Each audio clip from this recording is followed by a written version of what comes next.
एक बार फिर हम आज उत्पत्ति की पुस्तक के अंदर अपने ध्यान को लगाएंगे, मनन करेंगे।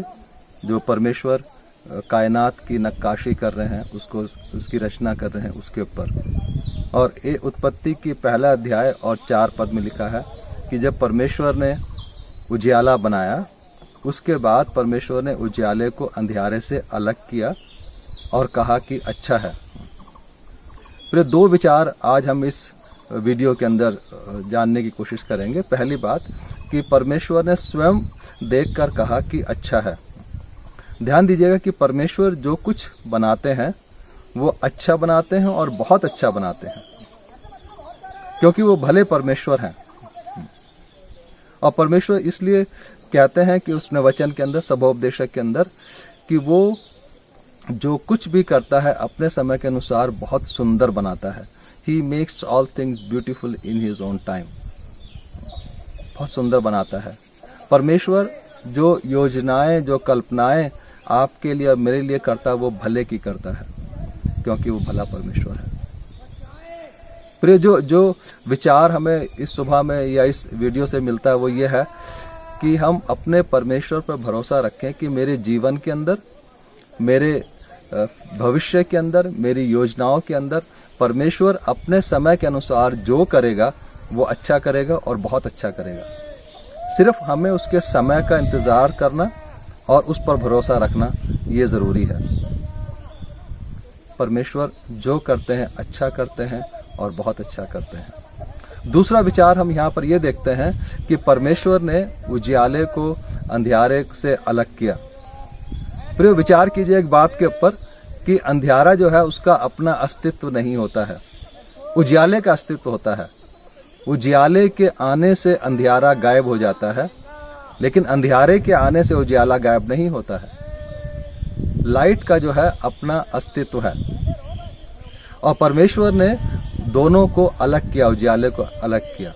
और ये जो अलग वाला विचार है ये पूरी बाइबल में हमें मिलता है। परमेश्वर जो कहते हैं कि इजरायलियों को कहते हैं कि तुम उनके बीच में से अलग हो जाओ, क्योंकि तुम मेरी चुनी हुई प्रजा और मेरे पवित्र किए हुए लोग हो। उनके बीच में से अलग हो जाओ। परमेश्वर की प्रजा का मतलब है जो उसके सिद्धांत पर और उसके स्तर के अनुसार जीवन जीते हैं। यह है उसका मतलब। उसका यह अर्थ नहीं है कि तुम दुनिया से ही अलग हो जाओ। हाँ, कई जगहों पे परमेश्वर ने यह भी कहा है कि उन लोगों में से अलग हो जाओ, वहां से निकल भागो। लेकिन वास्तविक रूप से उसका अर्थ है कि जो लोग परमेश्वर के सिद्धांत के अनुसार और स्तर के अनुसार जीते हैं वो उन्हीं के संग रहें और उनके संग नहीं जो जिनका अलग सिद्धांत है, अलग स्तर है। और जब नए नियम के अंदर आते हैं तो पौलुस इस बात को ऐसे लिखता है कि कुरिन्थियंस के अंदर कि अविश्वासियों के साथ असमान जुए में ना जुतो, क्योंकि धार्मिकता का और अधर्म का क्या मेल, या ज्योति का और अंधकार की क्या संगति। अलग हो जाओ, उसके साथ मत जुड़ो। मसीह का बलियाल के साथ क्या लगाओ, या विश्वासी के साथ अविश्वासी का क्या नाता, या प्रतिमा के साथ परमेश्वर का क्या संबंध, क्योंकि हम तो जीवते परमेश्वर का मंदिर है।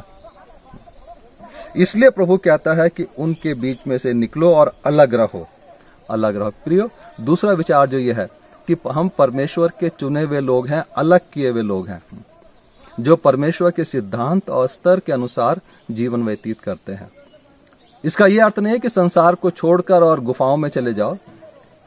तुम संसार में हो लेकिन संसार के नहीं हो, क्योंकि संसार का सिद्धांत और स्तर अलग है, तुम्हारा सिद्धांत और स्तर अलग है।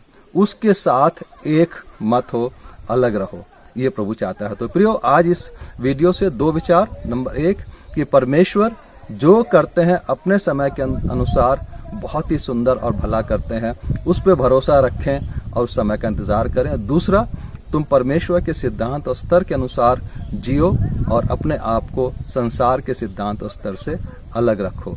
प्रभु आप सबको आशीष दे। जय मसीह की।